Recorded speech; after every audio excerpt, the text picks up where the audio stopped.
Hello everybody, it's the Abstractionist. I'm here with Venus, spring 2023. I am back in the swing of things. So, Venus 2023 spring. It is quite interesting. I'm going to move this back a little bit. Quite interesting. Yeah. Let me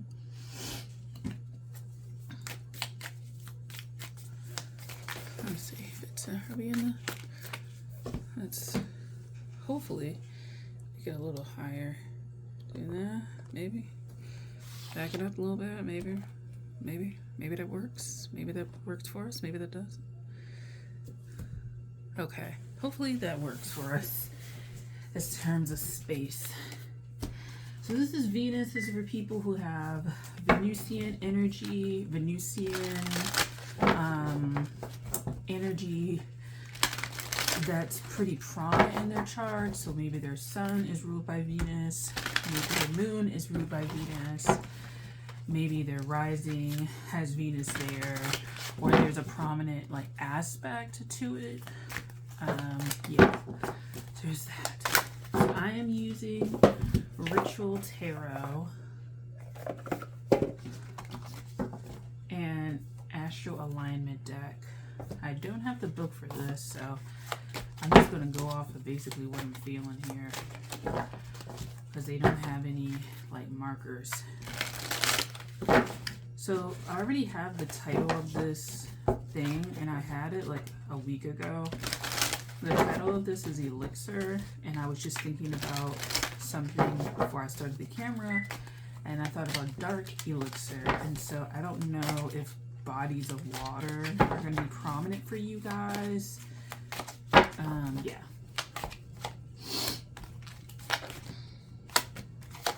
I wonder why that one is upside down, because I don't do reversals. Okay, wheel. Is it 1, 2, 3, 4, 5, 6, 7, 8, 9?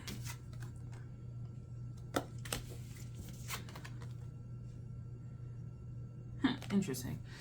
So,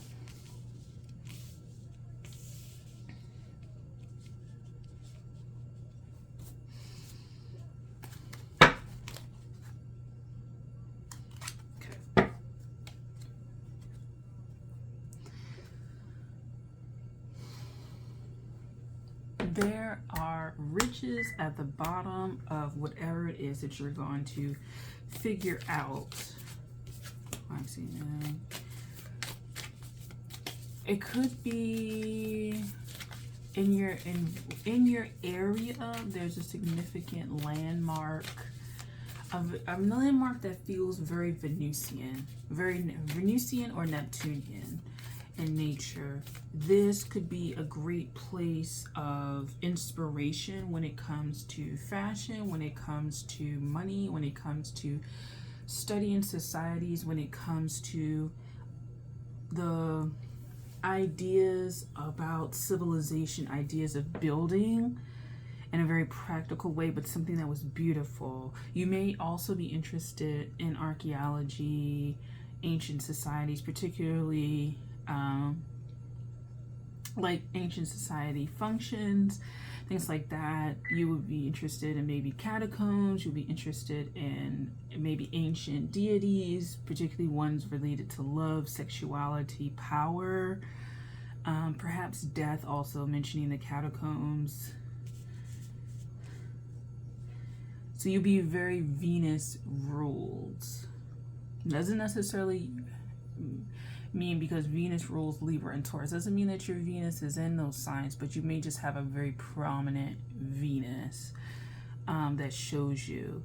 I feel like the landmarks that you would be interested in are ones that perhaps with this Six of Swords would have been abandoned, rather than a part of some sort of destruction. I don't feel like it was it doesn't feel like it was very destructive. It just seems like it's quite abandoned for some reason. And so there may be places that you're traveling to that you feel like were inhabited by something else. You're correct. I guess it's your duty to unlock whatever that is. It could just be something about understanding your neighborhood and the energy that you are sitting on, and that the energy that you're sitting on is pretty ancient, and that the energies around it left for a certain reason, and you could try and figure out what that means for how you live. So if you're building, or this could be something where you philosophically just kind of explore why societies decide to move on in certain ways, whether it's a location or certain practices, belief systems, fashion, things like that, the note of time and how that changes the perceptions of certain things, how things are glorified and then like kind of defamed or done away with or hidden.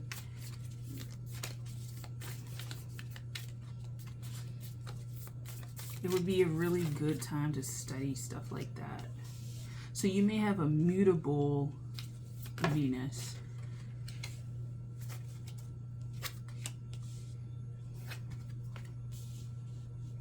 A mutable Venus in the 4th house in Sag.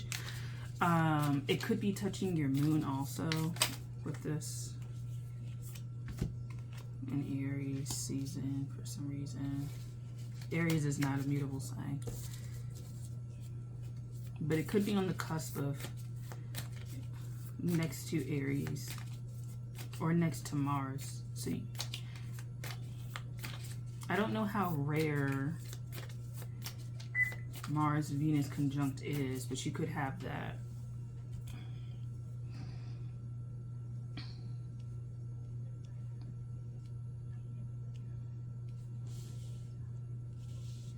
So you could be somebody trying to understand Venus-Mars relationships, Venus-Mars energy, what they learn from each other, and the most interesting way to explore that would be an actual society where Venus and Mars, Venusian and Martian energy mix, and what were the reasons why the energies will both, one or both, would want to abandon a particular place, time period, blah, blah, blah, blah, blah.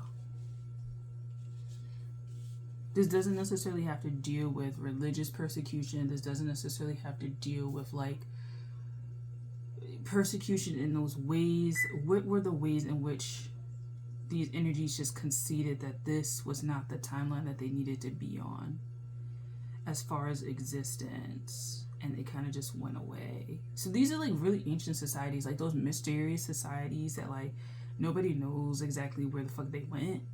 Like, you know what I'm saying? Like where they went or why they went. And so you may actually have some, I don't want to say ancient DNA codes, but you may actually have some DNA coding within you that is going to activate when it comes to this. So you may actually be in a place that's very activating for your Venus or your Mars or both. Or you can easily see how they both play out in society and the darker natures of what they're seeking perhaps are made apparent.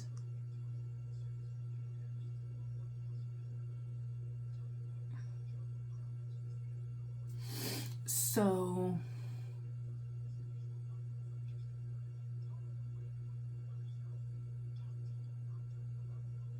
you would have to study, I think, then the darker natures or the darker psyches of Venus and Mars.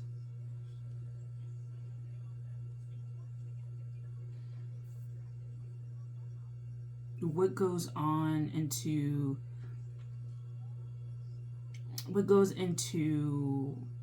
the imbalances of these two things? What goes into the actual symbiotic relationship of these two things? What is the deal breaker that one has with the other? This could literally be about relationships, but I kind of think it's just kind of like the overall societal push and pull of Mars and Venus. Because you may be a more Venusian person, and the energy and the environment is very Mars-like, right? Particularly for like women who tend to exude or be placed in the more Venus yin space, that we're in a very Martian, masculine, yang society. And how do we play with that? And what darker nature comes out because of that for us? What kind of darker nature gets repressed and then has to be released within the yang Martian space? So these may be really interesting energies to grapple with.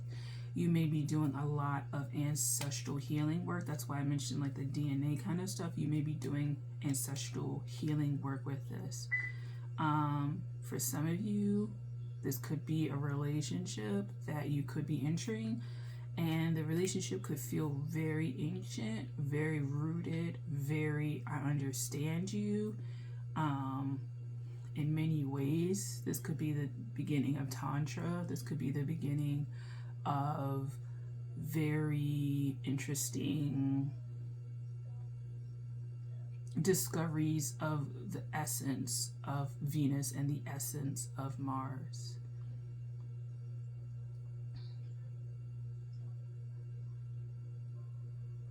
Your perspectives on these could shift very rapidly, and the ideas that you have been taught begin to break down about both, an allowance of vulnerability between both within oneself, right? Because we have Venus and Mars in our chart, all of us. I feel like there's a certain ancient society that you may want to study, to read about how they function, and you could kind of see, I don't know what time period it would be. It would be different for everybody, but it could be a particular time period, space in the world. And whatever society you feel called to, I would read up about that society, particularly places maybe with water, burial sites, worship grounds, but particularly water sites. And start to read up on the history of what was going on, and try to see what was Venusian, what was Martian, and where were they clashing. Because wherever you feel tied to, generally I feel like in this lifetime is kind of where you need to learn lessons. You know, like some people really feel called to like go to Greece, or they feel really called to go to Namibia, or they feel really called to go to Antarctica. These places call you for certain reasons, and I feel like that dark elixir is getting connected with that more ancient knowledge, which is a more instinctual, I think, knowledge, a knowledge that predates words, body language. So I guess if we were to also explore Tantra, it would be without words. It would be with more actions. And so how do you act Venusian? How do you act Martian? How are the lower octaves of Venus acted? How are the lower octaves of Mars acted? How are the higher octaves of Venus acted? How are the higher octaves of Mars acted out without words? And perhaps that's why this is helpful for without words. You don't need words for this. You need to really be there and observe what's going on, and observe the feeling, and observe your thoughts without having to speak them out. So you may want to go to an art gallery also to see what kind of time periods you end up finding yourself in and exploring those societies, because there's something about how those societies function that you may resonate with with how you function in life now, and reading about the pitfalls of those societies perhaps can help you pinpoint some of the pitfalls within your life. You know, if everything is connected, then that information for you will be connective to what your experience is right now. So yeah, that is it, Venus people. I hope that you enjoyed this. This is rooted for you. Once you figure it out, you'll be able to move away from it. But I think there's just something about it that's really interesting. So you'll start to notice the patterns, essentially, of what happened. And if you start to notice those patterns in your life, you'll be able to feel the minutiae of energy that leads up to these bigger cataclysmic events, and then steer clear from them. Or if they show up again, you're able to solve them. Okay, thank you for watching. I hope that you enjoyed this video, and I'll see you guys in the next one. Bye. Take care.